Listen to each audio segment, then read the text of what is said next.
1:4 35,000 টাকা সর্বনিম্ন এটা করতে হবে। এটা সরকারের কর্মচারী আকাঙ্ক্ষিত দীর্ঘদিনের।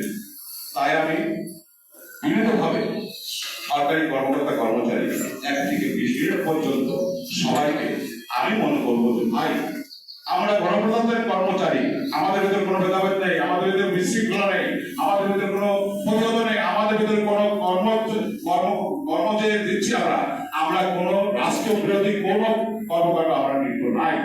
স্পষ্টভাবে আমরা সরকারি গণপ্রজাতন্ত্রের কর্মচারী, আমাদের প্রাণের দাবি, আমাদের ফ্যামিলির যেটা দরকার প্রয়োজন সেটার জন্য আমরা সরকারের প্রতি আকুল আবেদন জানিয়েছি। আমার মনে হয় এ মাসে যে বেতন কমিশন তার পেশ করবে প্রধান উপদেষ্টার কাছে, হয়তো বা আমাদের সরকারি কর্মকর্তা কর্মচারী একমাত্র আল্লাহ ছাড়া হয়তো বলতে পারে না যে, আর বলতে পারে কে? আমাদের প্রধান উপদেষ্টা মহোদয়। সভাপতি এখানে ঘোষণা করবেন। আমি আমার বক্তব্য দীর্ঘায়িত করব না, শুধু বলতে চাই সরকারি যত প্রতিষ্ঠান আছে বাংলাদেশে, আজকে এখানে প্রেস মিডিয়ার ভাইয়েরা আছেন, সরকারি গোয়েন্দা কর্মচারী আছেন, গোয়েন্দার ভাইয়েরা আছেন, এসবিএনএসের বন্ধুরা আছেন। আপনারা মনে রাখবেন, শুধু আমরা খোদার জন্য পে কমিশনের জন্য আন্দোলন করি, অন্য কিছুর জন্য করি না।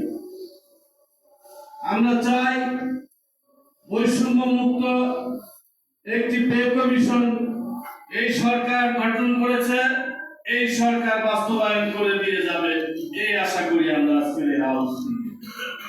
আমি মনে করি আমাদের যে কর্মসূচি আসবে, যদি বাস্তবায়ন না হয় সারা দেশের কর্মচারীরা সেই কর্মসূচি বাস্তবায়ন করবে যদি আমরা প্রজ্ঞাপন না পাই। এবং আরেকটি কথা বলতে চাই, হোসেন মোহাম্মদের সাথে সময় আমরা উৎসব বোনাস যখন আদায় করি, আমাদের 13 জন কর্মচারী নেতা গ্রেফতার করেছিলেন এবং সেই গ্রেফতারটা ছিল সম্মানীয় গ্রেফতার। পুলিশে গ্রেফতার করলেন আর জেলখানায়